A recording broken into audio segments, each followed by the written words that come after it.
Giants lose to the Commanders when they really shouldn't have. They really shouldn't have. This is the game they should have won. And when I'm looking at it and you see the thumbnail, you see who it is. Brian Daboll, we lost because of you. We genuinely did. Joe Shane, Brian Daboll, coaching staff in general, we lost because of the malpractice that you guys put on display today. Now, I just got home from work.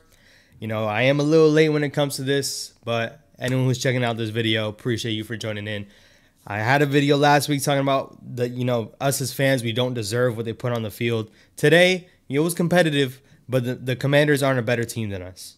When you look at the players they have, our front line, our D-line, even what we have on offense, their team is not better than us. And we go out and it was a close game all game, but I'm going to stick on this point.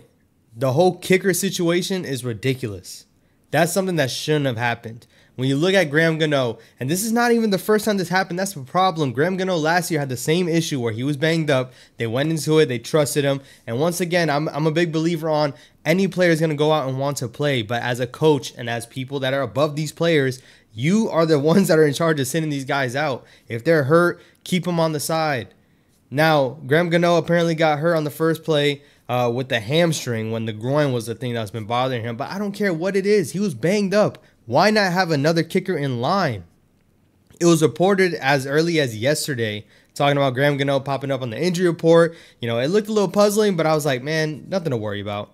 Then in warm-ups, it's reported that Graham Gano doesn't look too good. He looks like he's wincing after kicks. And on the first kick, the Commanders take it back for a touchdown. There was a flag on the play, but Graham Gano's chasing him down and gets hurt.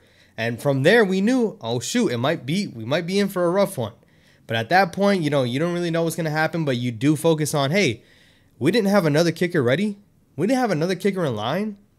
Like, why are we not prepared for these certain things? And things that you don't see happen across the league.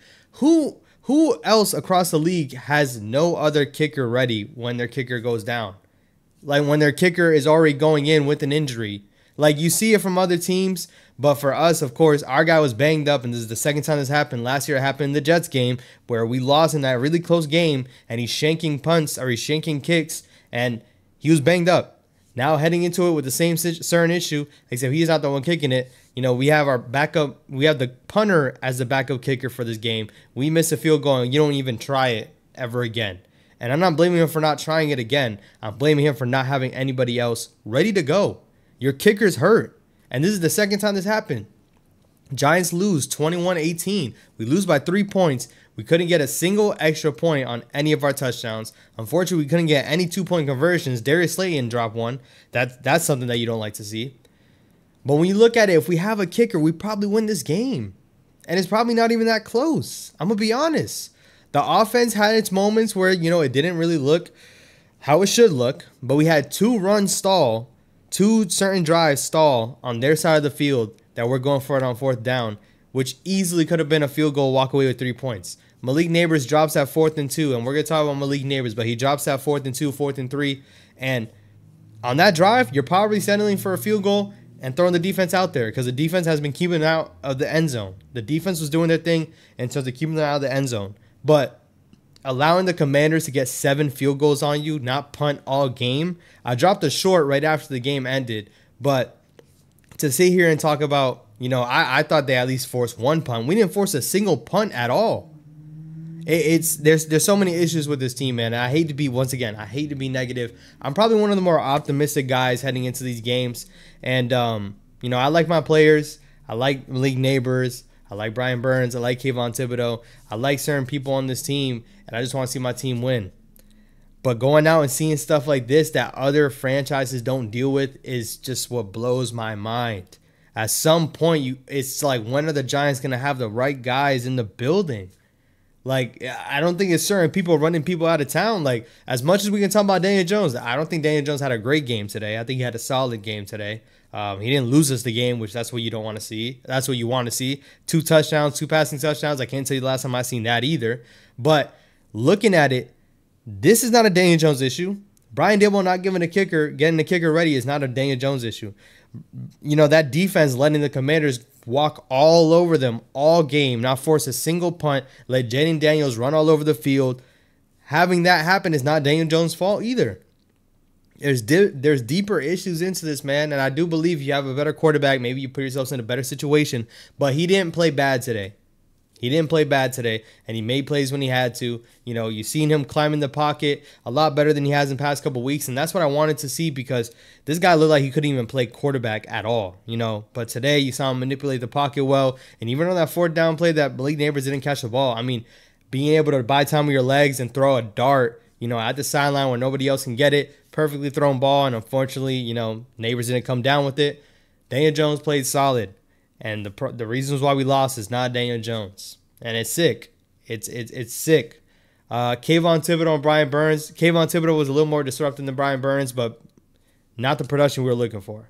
Not the productions. The sack numbers are there, but I think Jaden Daniels is holding on to the ball way too long. Andrew Phillips. Shout out to my guy, Andrew Phillips. I had a video dropped on him, and I was saying that he's a good prospect, and people were getting on me about his tackling and what he did in college. This guy looks like the best tackler on the team because with the way these other guys are tackling on defense, Andrew Phillips is probably the best player on this defense right now, and outside of Dexter Lawrence, of course. But Andrew Phillips, you love to see what you see. Malik Neighbors, wide receiver 1, over 100 yards on the day, 10 catches, and a touchdown. You saw him get in the end zone for the first time. I'm glad that's kind of over with because we know Daniel Jones with these weapons, sometimes he doesn't get them in the end zone, but Malik Neighbors is in the end zone early, and he had a dominant game. Like I said, a dominant game. That drop is what you're going to remember, unfortunately. But for this to be the first time we see him do that, and it's against the Commanders, a division rival, and a lot of it was the yards after catch. I like to see that because that's what made this guy one of the top picks in this draft class. You know, his explosive ability and what he does as a runner is what makes him different, in my opinion, than these other guys that were in this class or even guys that are in the league at this moment, man. You know, I love to see the production out of him, and I'm just glad we have a guy. And as much as people are saying, you know, who's going to throw him the ball, Daniel Jones got him the ball. So, you know, I'm not worried about what quarterback's going to be behind that offensive line.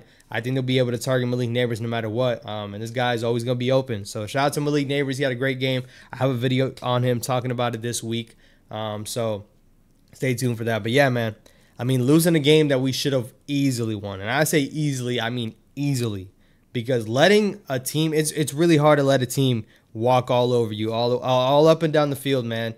The biggest thing was Shane Bowen. Shane Bowen, when he first got brought in, he said, you know, we want to stop the run on the way to getting after the quarterback. He, you know, prides himself on getting after the quarterback, and he also stops the run on the way there.